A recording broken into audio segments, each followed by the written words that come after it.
Watagwan, Mondays, Wednesdays, and Fridays at 8 a.m., 1:30 p.m., and 10 p.m. on CVM TV.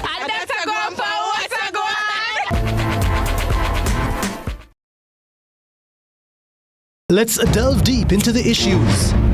We'll take you beneath the surface. Greetings and salutations. My name is Orville Higgins, and it's another edition of Fan Central. Talking to the people at the heart of the top sporting stories. Hear from your favorite sportsmen and women and the administrators who work tirelessly to make it all happen. It's live sports talk. I've written an entire article. Yes. Looking at all the major issues every Tuesday at 9 p.m. It's Fan Central.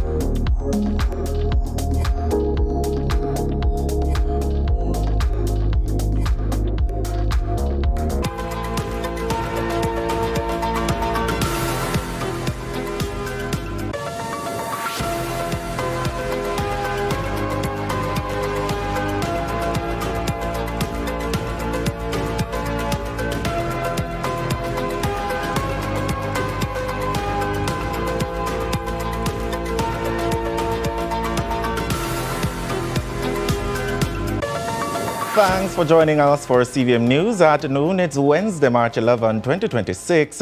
I'm Akeem Orect. The annual meeting of boards of governors of the Inter-American Development Bank Group, IDB Group, is now underway in Asunción, Paraguay. Our reporter Amoy Harriet is on location. Amoy?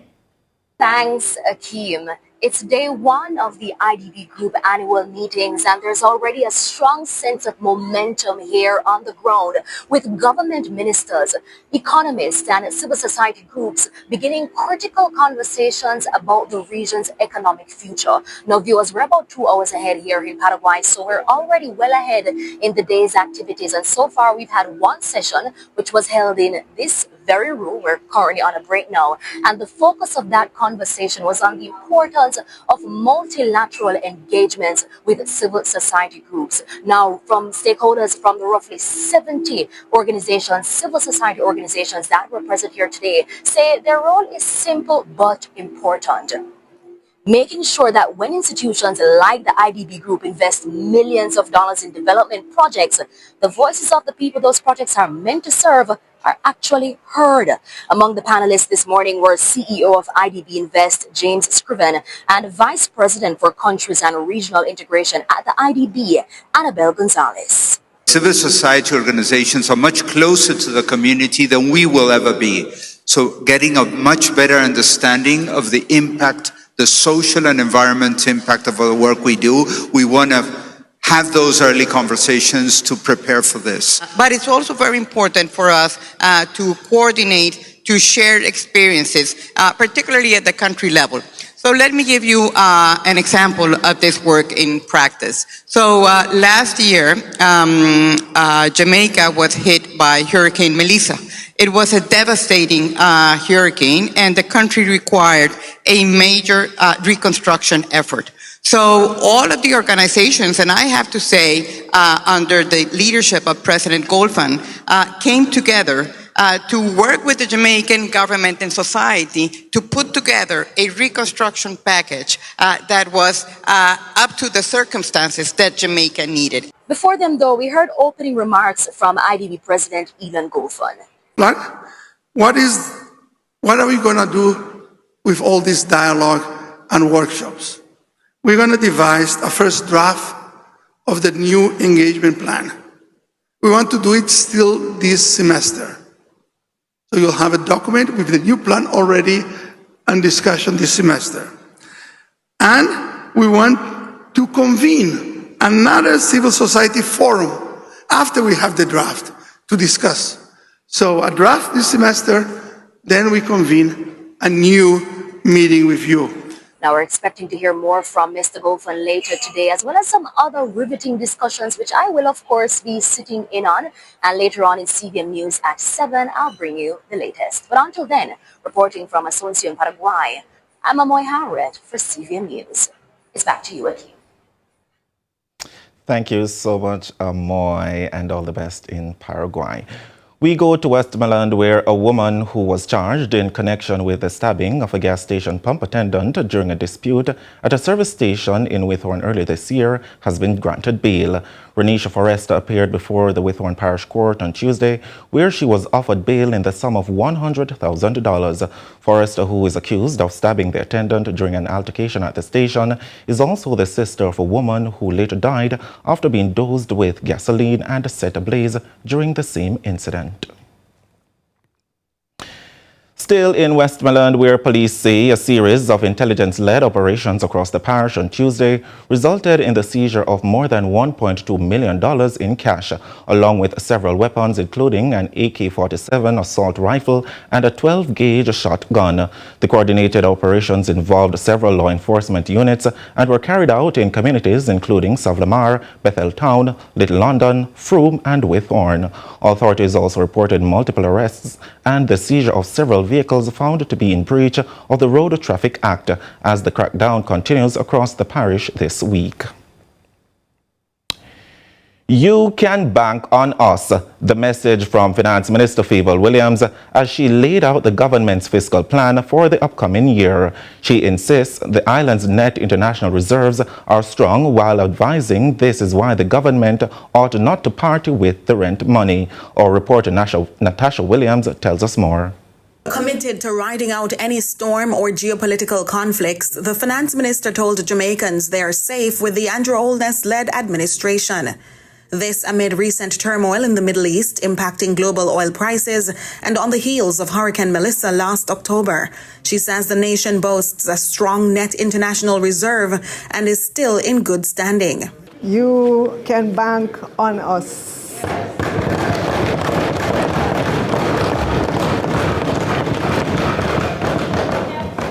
You have seen our performance. And we will take this nation safely through whatever the world throws at us, whatever the climate throws at us. We have the capability, we have the leadership to take Jamaica through any adversity. Minister Williams says despite the impact of Hurricane Melissa, Jamaica managed to retain a strong credit rating from key international agencies. And although many doubted whether it would still be possible, the minister announced an increased income tax threshold come April 1. I will remind Jamaicans that come April 1, the new threshold takes effect, 1.9 million threshold.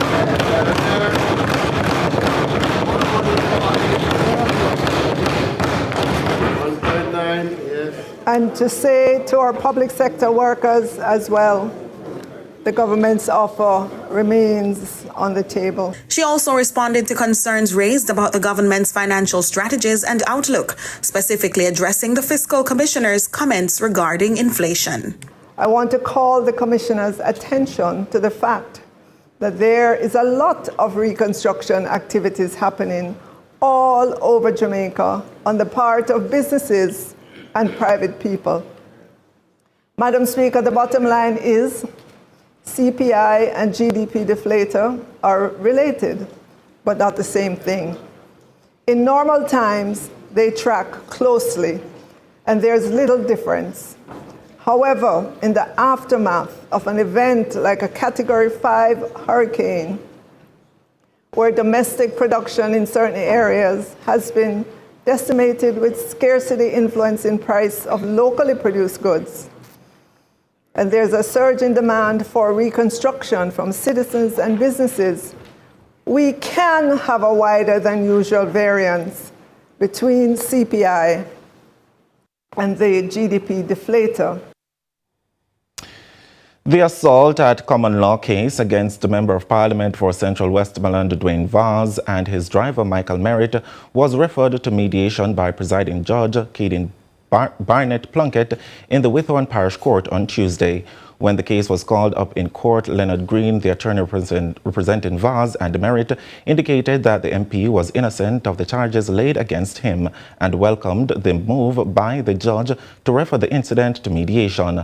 The complainant, Ian Strawn, who was represented in court by attorney-at-law Devon Brown, was also slapped with a countercharge of assault by Vaz's driver Michael Merritt. Reports are that on February 26, Vaz and his driver were among other patrons attending a bingo party in Savlamar when an argument developed between the driver and Strawn, allegedly over politics.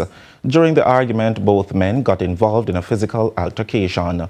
Strawn is alleging that Vaz also intervened in the fight and both men physically assaulted him. The Member of Parliament has since rubbished the claims and stated that he was at the scene but was not involved in the confrontation. The judge expressed confidence that the mediation session will be successful. The court date is set for May 18. It's now time for a break or live interview when we come back.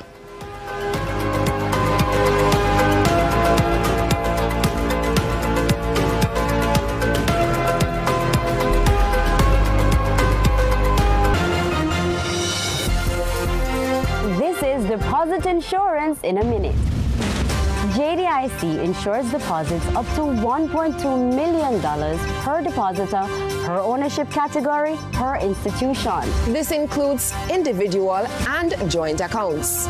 If you have an individual account, it is insured separately from a joint account that you share with someone else. So my personal account can get up to $1.2 million, and the joint account where me and my mother have can get up to $1.2 million too? That is it. JDIC ensures that if you have an account in your name alone and another account with somebody else, your money is protected, giving you financial security and peace of mind. Nice to know. Jamaica Deposit Insurance Corporation. Protecting your deposits, securing your future. JDIC, protecting deposits for you and me.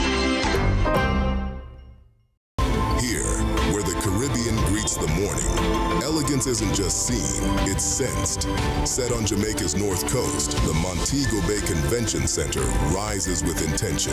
A space designed to inspire, connect, and lead. Polished, purpose-built, poised for what's next. Step into a venue where scale meets serenity, where openness isn't just a design, it's a philosophy. This is more than a venue. This is where vision checks in.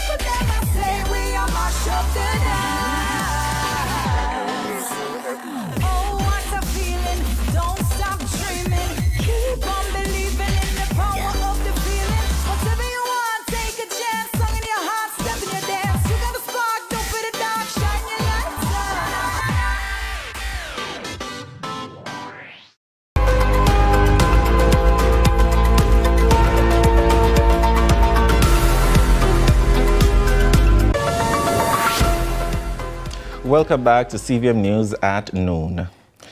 Senior lecturer in economics at the University of the West Indies, Dr. Christine Clark, is weighing in on Tuesday's opening presentation of the budget debate in Parliament. Finance Minister Favour Williams outlined a number of policy and governance changes which she says are aimed at improving the lives of Jamaicans and strengthening the country's economic framework. But what do these proposals really mean for the economy and for everyday citizens? Dr. Clark now joins us via Zoom to provide her analysis of the Finance Minister's presentation and the broader implications for Jamaica's fiscal direction. Good afternoon, Dr. Clark, and thanks for joining us. Good afternoon. Thanks for having me. So, afternoon to the viewers. What were you hoping to hear from the Finance Minister? Well, I think probably most persons were wondering what would Minister Williams say yesterday, because having already told us her expenditure goals as well as her revenue approach, we were wondering what else would she be speaking about today, because we have become used to a scenario in which yesterday would have been the kind of perhaps a bombshell day, the opening of the debate where it would be indicated to us how the expenditures were going to be financed. So most persons, I believe, were wondering, what would be included in yesterday's presentation. And so I think not having heard anything ground shaking, earth shattering, and it having been such a short, I believe, presentation, comparatively speaking, I think many persons perhaps were left feeling maybe not happy, but wondering, is this really all that there will be to what the measures will be in terms of on the revenue side in particular? Did she, any at all, deliver on your expectations? Well, I think on reflection, certainly the stability of her message, the kind of confidence building platform that I believe she put out there in terms of where we are for NIR and the other important macroeconomic variables, and then to say, well, we're going in the direction she outlined.